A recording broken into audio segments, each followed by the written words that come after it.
Bonsoir à tous, bienvenue dans Maghreb Orient Express, ravi de vous retrouver comme chaque dimanche. Au sommaire ce soir, la face cachée du Qatar, jusqu'où ira le richissime émirat. Nous verrons comment ce micro-État a mis à profit le printemps arabe pour nourrir ses ambitions globales. Nous verrons aussi comment il multiplie les investissements dans tous les secteurs et partout dans le monde.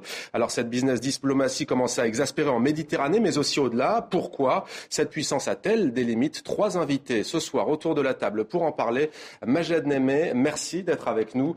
Vous dirigez la revue Afrique-Asie, vous dirigez le magazine Afrique-Asie. Vous avez consacré toute une enquête à cet émirat du Qatar. Avec nous également Francis Perrin, bienvenue à vous.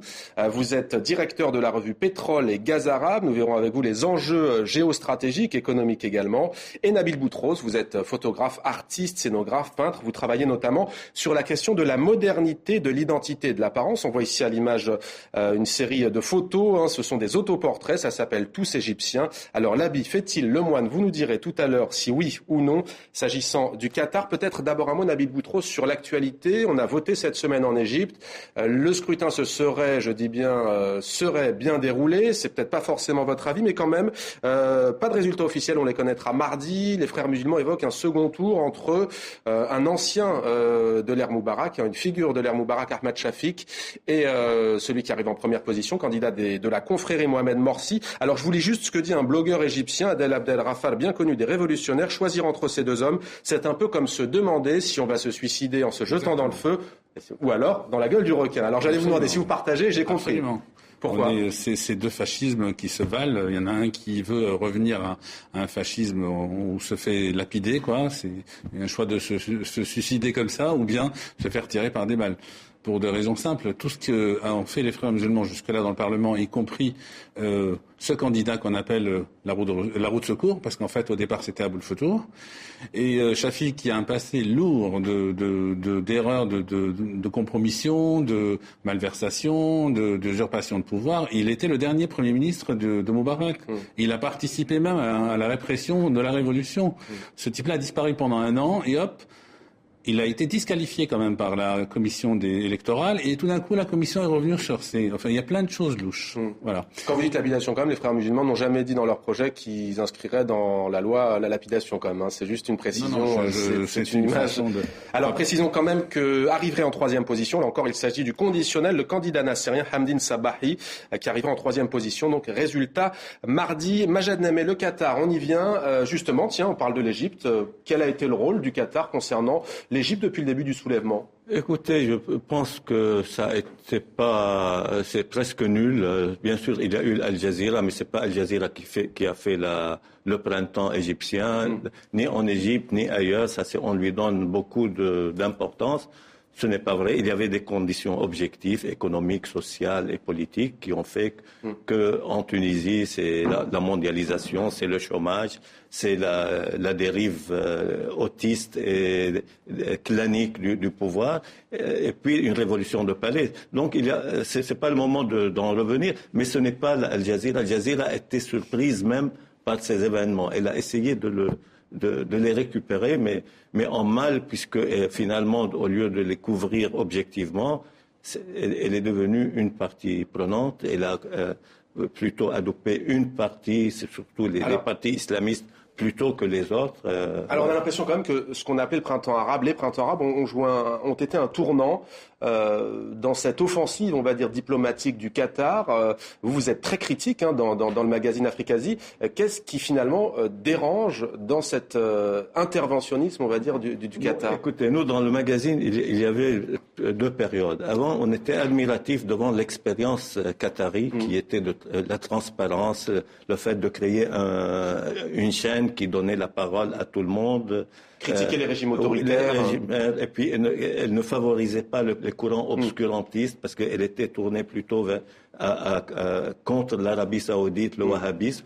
Et finalement, quand il y a eu la réconciliation entre les deux pays, ils ont fusionné leurs forces pour les diriger contre les forces de progrès. au nom de la démocratie, ont favorisé Mouammar Kadhafi, c'est une force de progrès? Non, c'est pas un progrès. Mais plus qu'on reproche au Qatar d'être intervenu. Parce que Kadhafi, moi je ne parle pas de Kadhafi parce que c'était pas un printemps, c'était une agression, une invasion. Avec l'aide du Qatar. Avec le Qatar, les Émirats, l'OTAN, pas seulement ça. C'est-à-dire le Qatar tout seul n'aurait rien pu faire. Et puis, avec l'aide, il faut le signaler aussi Amr Moussa, qui était le secrétaire général de la Ligue arabe. Et il vient de mordre la poussière. Heureusement que les électeurs égyptiens étaient assez... ils avaient une conscience assez élevée pour comprendre quand même que la trahison ne paye pas. Alors Francis Perrin, tout le monde sait honnêtement, pas besoin d'un géostratège pour savoir que le Qatar a beaucoup d'argent. D'où vient cette puissance financière? D'où vient tout cet argent? Là, les choses sont très claires. Des hydrocarbures, pétrole et gaz naturel. Pendant longtemps, les recettes pétrolières étaient supérieures aux recettes gazières du Qatar. Mais le Qatar, sur le plan énergétique et économique, est caractérisé depuis plusieurs années par une impressionnante montée en puissance de son industrie du gaz naturel, notamment tournée vers l'exportation.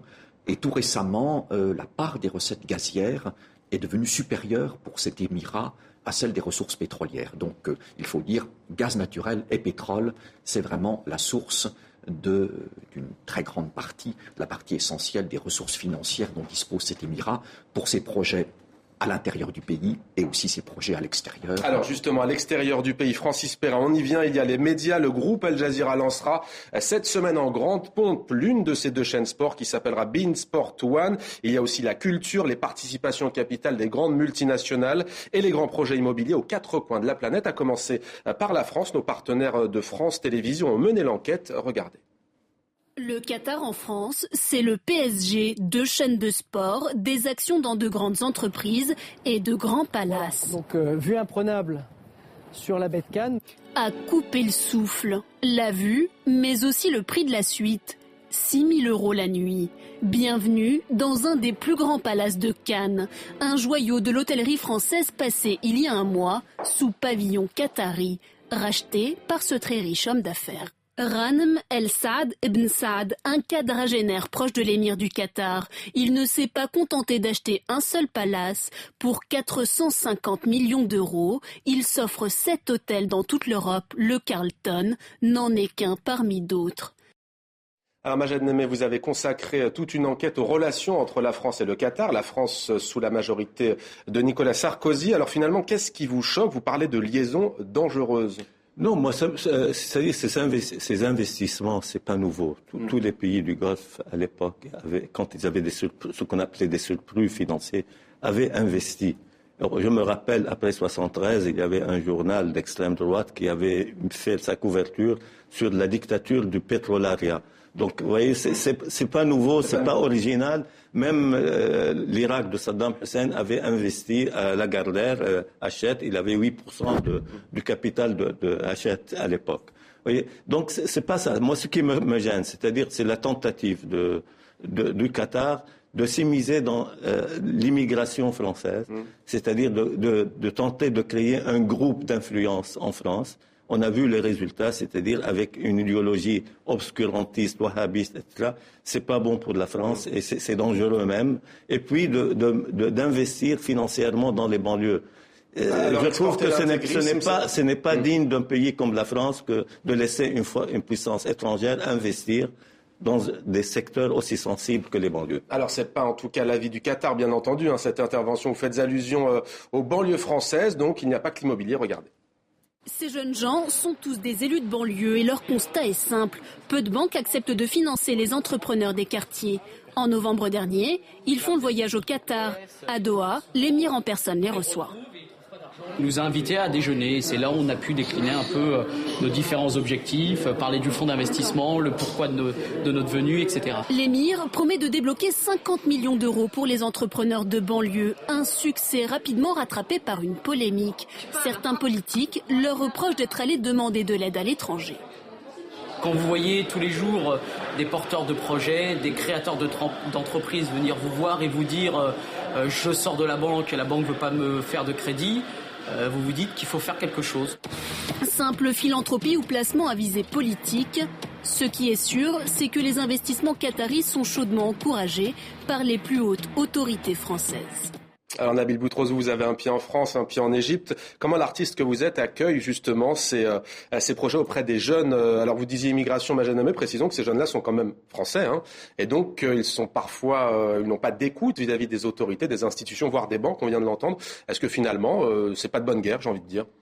C'est le résultat de ces dernières années où toute la politique économique en France résumée à des intérêts privés. Donc tout est possible puisque tout est démontable, interchangeable. Donc pourquoi pas l'argent du Qatar qui vient s'investir en banlieue en France. Moi je trouve que c'est absolument pas, c'est démanteler la cohésion d'un pays. Je me place simplement d'un point de vue de la vision d'un État ou d'un pays qui veut que son propre développement se fasse. Et il ne s'agit pas simplement de mettre de l'argent. Mais pourquoi est-ce qu'il n'y a pas d'argent dans les banques françaises? Ou est-ce qu'elles ne veulent pas investir? Ou est-ce qu'elles pensent que c'est un investissement tellement risqué qu'elles ne veulent pas le faire? Voilà le problème. Il est là. Ce n'est pas parce que les Qataris ont de l'argent qu'ils sont prêts à le perdre, entre guillemets, puisque c'est risqué aux yeux des banques françaises ou européennes. C'est pas pour cette raison-là. C'est simplement qu'il y a de l'argent en France, mais qu'on estime que c'est une perte. La preuve, c'est que c'est une preuve supplémentaire, si je puis dire, d'une sorte de méfiance interne, d'un problème social en France qui n'a pas été résolu. Il ne sera pas résolu avec de l'argent du Qatar. Alors on verra ce qu'il en est, en tout cas dans les relations avec le Qatar et Paris, avec l'alternance politique qu'il y a actuellement en France. Francis Perrin, vous nous avez donc expliqué d'où venait cet argent. On a vu comment le Qatar les plaçait. Une question pour y voir quand même plus clair. Il y a donc les multinationales, c'est une chose, comme Total, où on entre dans le capital. Et puis il y a cette polémique sur les banlieues, voire le rachat de clubs de sport, de chaînes de télévision. Vous, comment vous voyez cette stratégie? C'est une stratégie qui est fondée sur plusieurs motivations. Il y a très clairement un aspect de placement à long terme de revenus très important lié donc aux exportations de gaz et de pétrole. Il y a une stratégie industrielle quand on investit dans le capital de Total, quand on prend 3%, quand on investit dans Vinci, quand on investit dans Veolia Environnement. On est évidemment sur une stratégie industrielle de moyen et de long terme, Lagardère, etc. Et puis, il y a aussi une stratégie, je dirais, de prestige, d'image, de communication, avec notamment le sport, avec le luxe. Cela dit, pour la question des banlieues, je pense qu'il faut qu'en France, on balaie devant notre porte. La question essentielle pour moi est pourquoi ces personnes-là vont-elles chercher des financements ailleurs? Pourquoi est-ce que le Qatar, et je vais comparer ce qui n'est pas comparable, et les États-Unis s'intéressent plus aux banlieues françaises de façon différente, le font, effectivement, différente que les autorités françaises, que les banques françaises, que les industriels français. Tant qu'on n'aurait pas répondu clairement à cette question, il ne faut pas s'étonner que certains iront chercher ailleurs ce dont ils ont besoin pour mener des projets, et ce sera difficile de le leur reprocher. Alors on va maintenant voir pourquoi le Qatar commence à déranger au Maghreb, en Afrique, en Méditerranée. Francis Perrin, l'Algérie, c'est l'un des pays qui, ça s'est vu dans la presse ces derniers mois, se montre plutôt agacé par l'offensive du Qatar sur le plan financier, notamment énergétique. Qu'est-ce qui se passe? Sur le plan gazier notamment. Pour l'Algérie, l'Union européenne, c'est son marché naturel en termes de gaz, pour des raisons évidentes de proximité géographique et puis de courant d'échange important depuis des dizaines d'années avec plusieurs pays européens, notamment mais pas uniquement de l'Europe du Sud. Le Qatar, qui a donc réalisé une impressionnante montée en puissance dans le domaine du gaz, est devenu le numéro 1 mondial, le premier exportateur mondial de gaz naturel liquéfié. Du gaz qu'on transporte en liquide pour pouvoir ensuite le transporter sur des bateaux, les méthaniers, et pour pouvoir l'exporter au-delà des mers et des océans. Et le Qatar s'intéresse à tous les grands marchés gaziers du monde, l'Asie, l'Amérique du Nord. Bon, maintenant c'est un marché qui se ferme du fait de la production gazière qui remonte aux États-Unis, mais l'Asie et l'Europe. Et en Algérie, on a vu à travers les médias, mais c'est une façon évidemment parfois, je dirais, implicite de faire parler des autorités qui ne veulent pas le faire directement, on a vu dans des médias des critiques par rapport à la stratégie du Qatar qui veut manger les parts de marché de l'Algérie en Europe. Cela révèle une certaine inquiétude.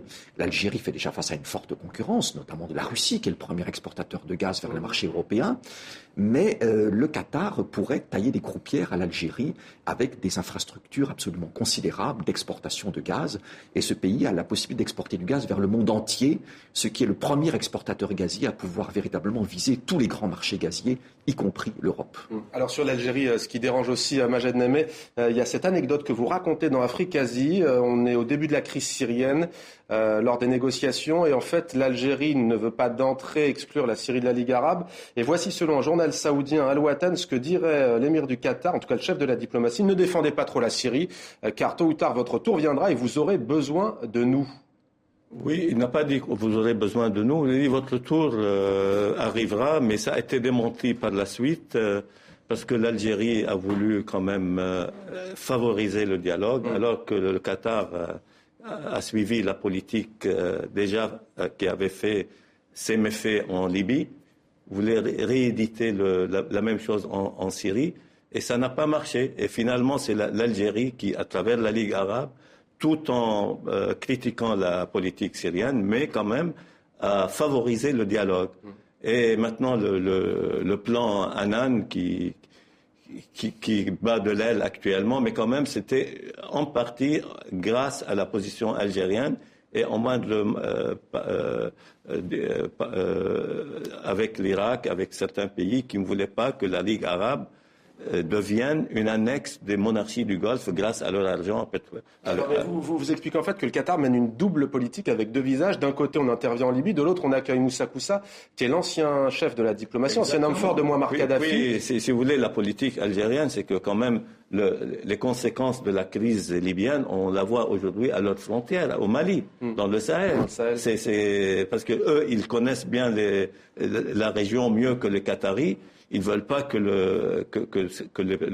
les pyromanes jouent aux pompiers et tout ça, au nom des droits de l'homme. Alors, où sont les droits de l'homme en Libye maintenant ? Maintenant, au Mali, qu'est-ce qu'on voit ? Mais justement, vous parlez des droits de l'homme. Pour vous, cette passion, en tout cas, entre guillemets, qu'affiche le Qatar pour les droits de l'homme, pour vous... Oui, mais c'est ça le paradoxe. C'est-à-dire, on fait la promotion des droits de l'homme alors qu'on est un régime quand même moyenâgeux. Il n'y a pas de syndicat, il n'y a pas de constitution moderne, il n'y a pas la liberté de la femme, tout ce que vous voulez. Alors rappelons d'ailleurs que l'émir du Qatar, Hamad ibn Khalifa Al Thani, a pris le pouvoir en 1995, alors que son père se trouvait en villégiature au bord du lac Léman en Suisse. Ensuite, 96, un an plus tard, création d'Al Jazeera. 2003, le pays ouvre ses portes à cette immense base américaine au Qatar. Ensuite, 2008, la crise financière. Et puis, le printemps arabe, Nabil Boutros, les droits de l'homme comme prétexte à une hégémonie diplomatique. C'est votre point de vue ? Vous dites finalement pourquoi pas, il y en a qui disaient ouvertement la création d'Al Jazeera, pourquoi ne pas critiquer les régimes arabes autoritaires, et quitte à ce qu'à l'intérieur, effectivement, les droits de l'homme ne soient pas respectés. Alors, ça vous choque ? Bien sûr que c'est choquant, parce que de toute façon, c'est une contradiction énorme. Ça rend en tout cas vulnérable la position d'Al Jazeera en tant que chaîne d'information. Moi, de façon générale, l'information, elle est payée par quelqu'un, peu importe qui le paye, que ce soit de la publicité, que ce soit le gaz ou le pétrole, ou que ce soit un régime autoritaire ou pas. Alors précisons aussi quand même que c'est une chaîne très professionnelle et qu'il y a un vrai malaise au sein de la rédaction arabe d'Al Jazeera, qu'il y a des démissions, des gens partent. Absolument. Donc le professionnalisme des journalistes n'est pas en cause. On peut avoir les meilleurs journalistes, mais le choix de la rédaction parfois, ou bien le choix dans l'envoi ou mettre de l'argent dans telle ou telle diffusion sur telle ou telle chaîne, on se demande s'il n'y a pas des enjeux politiques. D'autre part, l'argent du Qatar ne sert pas seulement à ça. Je soupçonne quand même d'avoir étayé ou soutenu des salafistes qui, tout d'un coup, dans les élections législatives dernières en Égypte, en mois de novembre, tout d'un coup, ont même crevé le plafond que pouvaient espérer les frères musulmans. Donc l'argent est arrivé bien d'ailleurs. Francis Perrin, j'aimerais avoir votre avis sur l'Iran et les relations entre le Qatar et l'Iran. On sait que le Qatar se trouve entre son voisin saoudien et l'Iran. On sait qu'il y a le dossier de la crise nucléaire, que d'un côté il y a les soutiens de l'Iran, de l'autre ceux qui sont plutôt sur la ligne Arabie Saoudite-Qatar. Quels sont les enjeux à ce niveau ? Alors là encore, en termes énergétiques, il y a un enjeu majeur qui est gazier. Parce que le Qatar et l'Iran partagent le même champ gazier gigantesque, le plus gros champ de gaz non associé au monde, qui est appelé du côté qatari le Northfield et du côté iranien South Pars, mais c'est le même réservoir. Ça pose donc des problèmes assez importants de partage, parce que bien sûr, il y a une frontière politique dans le Golfe. Simplement, la géologie n'obéit pas aux frontières politiques pour des raisons évidentes. Et quand vous avez deux pays qui se partagent un gisement, celui qui a le plus de forages pompe automatiquement une partie des réserves de l'autre. Il ne le fait pas exprès, c'est purement géologique. Le Qatar est beaucoup plus avancé que l'Iran dans le développement de sa partie de ce champ commun et donc pompe automatiquement une partie des réserves gazières de l'Iran, ce qui agace prodigieusement l'Iran. Et le Qatar lui leur dit, eh bien, écoutez, si vous voulez faire, vous n'avez qu'à développer aussi vite que nous. Ce que l'Iran est incapable de faire parce que l'Iran est subi des sanctions économiques américaines et européennes qui font que plusieurs de ces grands projets énergétiques et notamment gaziers n'avancent pas aussi vite que les dirigeants iraniens le voudraient, voire n'avancent pas du tout. Alors que le Qatar bénéficie de toute la coopération des plus grands noms de l'industrie pétrolière mondiale, à commencer par ExxonMobil et Total. Vous dites aussi, j'ai lu une interview de vous récemment, vous dites la présence d'une base américaine peut être considérée comme une police d'assurance. Est-ce que ça veut dire que finalement c'est un colosse au pied d'argile, le Qatar ? Comme tous les pays arabes de cette région. Qui sont des pays qui sont, en tout cas les pays pétroliers et gaziers, notamment pétroliers, qui sont assis sur des ressources colossales, des ressources extrêmement convoitées, des ressources financières très importantes qui découlent de ces ressources énergétiques et qui n'ont pas la capacité de se défendre seuls contre des menaces internes ou externes. Et on sait bien, évidemment, depuis très longtemps, depuis la fin de la Seconde Guerre mondiale, l'accord informel entre les États-Unis et l'Arabie saoudite, pétrole contre sécurité. Le Qatar se trouve face au même dilemme.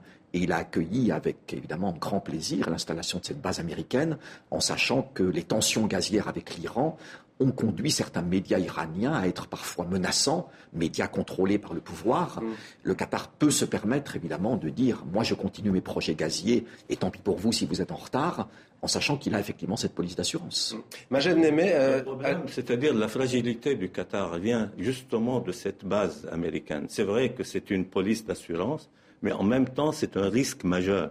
Parce que là, toutes ces installations sont à portée de canon du côté iranien. Ils peuvent détruire Et si, par hasard, les États-Unis, par malheur, décideront d'attaquer l'Iran, le Qatar se trouverait sur le front. Donc, il sera très menacé. Voilà. Alors, par rapport à l'Arabie saoudite, je dis juste cette anecdote, un monarque vieillissant qui ne permet pas au jeune prince d'accéder au pouvoir, c'est ce qu'aurait déclaré l'émir Sheikh Hamad ibn Khalifa al-Thani.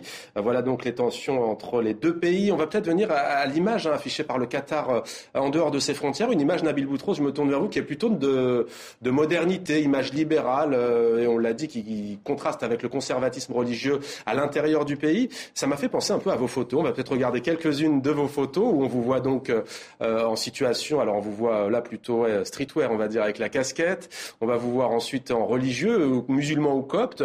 C'est un peu pareil pour les Qatariens. Je prends pour exemple celui qui dirige Qatar Sport Investment, Nasser El Khalifi. Quand il est au Parc des Princes, il est habillé à l'européenne, et quand il rentre au pays à Doha, il est plutôt avec le kéfier, il est plutôt en habit traditionnel. Qu'est-ce que ça évoque pour vous ?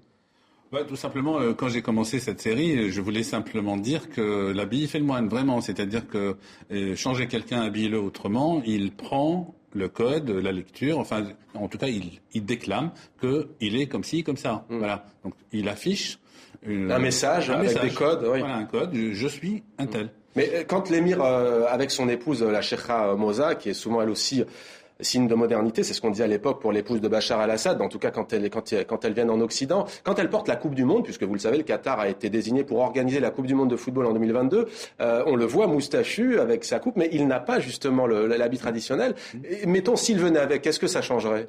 Alors, moi, je vois ce même problème, pas qu'au Qatar, je veux dire, dans tous les pays arabes, ou particulièrement les pays du Golfe, la Jordanie.